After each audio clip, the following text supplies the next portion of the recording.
करते हैं आज की वीडियो के टॉपिक पे। आज की वीडियो में आप लोगों को एक ऐसी बीमारी के बारे में बताऊंगा जो कि मेल में होती है, फीमेल में नहीं होती है। ये बीमारी है हाइड्रोसील की, जो बच्चों से लेकर बूढ़ों तक होती है। जो न्यू बॉर्न होते हैं उनमें तो होते ही 1 आध साल के अंदर ठीक हो जाती है।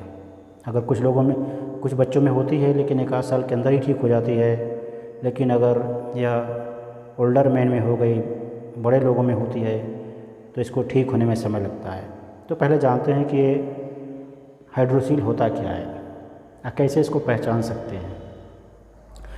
तो हाइड्रोसील में क्या होता है कि जो टेस्टिस होता है उसके चारों तरफ एक झिल्ली होती है जिसको सेक्रटम बोलते हैं, उसमें फ्लूइड भर जाता है।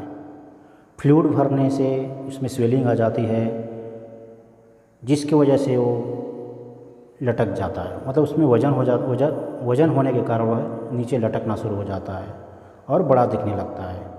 यही होता है हाइड्रोसील। और इसको साइंस की भाषा में कहते हैं तो लिक्विड एकत्र होने को हाइड्रोसील कहते हैं। ट्यूनिका वेजिनैलिस होता है, उसको बोलते हैं झिल्ली को। उसमें लिक्विड अगर एकत्र होने लगे तो उसको हाइड्रोसील बोलते हैं।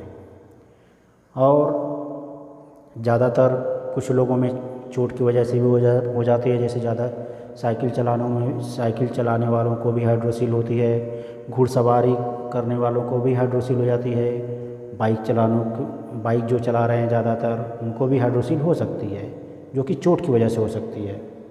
तो जानते हैं इसके सिम्टम में क्या होता है। यह पेनलेस हो सकता है, इसमें दर्द नहीं होगा, और लेकिन जिसे लटका होने के कारण असहज महसूस होगा।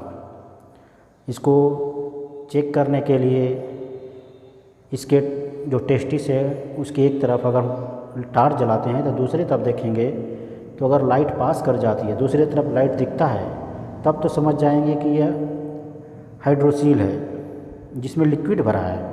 क्योंकि लिक्विड पारदर्शी होता है तो लिक्विड की वजह से वो इस पार से उस पार दिखाई देगा, तो ये समझ में आ जाएगा कि हाइड्रोसील है। अगर नहीं इस पार से उस पार जा रहा है तो समझ लीजिए कि वो मांसल हो सकता है, वो हाइड्रोसील नहीं है, चोट की वजह से इन्फेक्शन हो सकता है। और इसकी वजह से सेक्स में भी परेशानी होती है और बच्चे पैदा करने की शक्ति भी कम हो सकती है। कुछ लोगों में इसकी वजह से बुखार भी आने लगता है।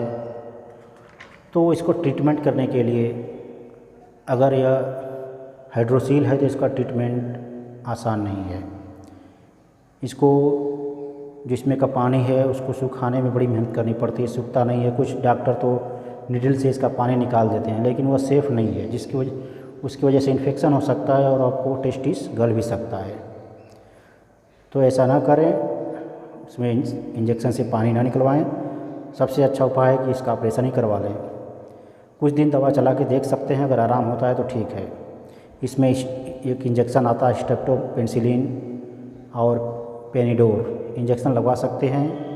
साथ में पेनासाइड 4 टैबलेट और जीरोडाल एसपी वगैरह, और एंटीबायोटिक में नारफ्लॉक्स 400, ऐसे करके कम से कम 10 दिन चला के देख लीजिए। अगर रिस्पांस आता है तो ठीक है, अगर नहीं बढ़ रहा है, हाइड्रोसील आपका नहीं बढ़ रहा है, तो हो सकता है ठीक हो जाए। अगर दवा चलाने के बाद भी आपका हाइड्रोसील बढ़ रहा है तो वो ठीक नहीं होगा, जिसका ऑपरेशन ही कराना ज़रूरी होगा। तो इसको ठीक करने के लिए बहुत सारे घरेलू विधियां हैं, लेकिन सक्सेस नहीं है। इसके कुछ ऐसे उपाय हैं जिससे हम इसको कंट्रोल कर सकते हैं।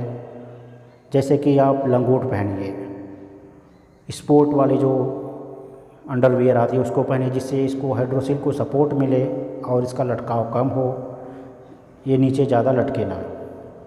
तो इस तरह आप इसको रोक सकते हैं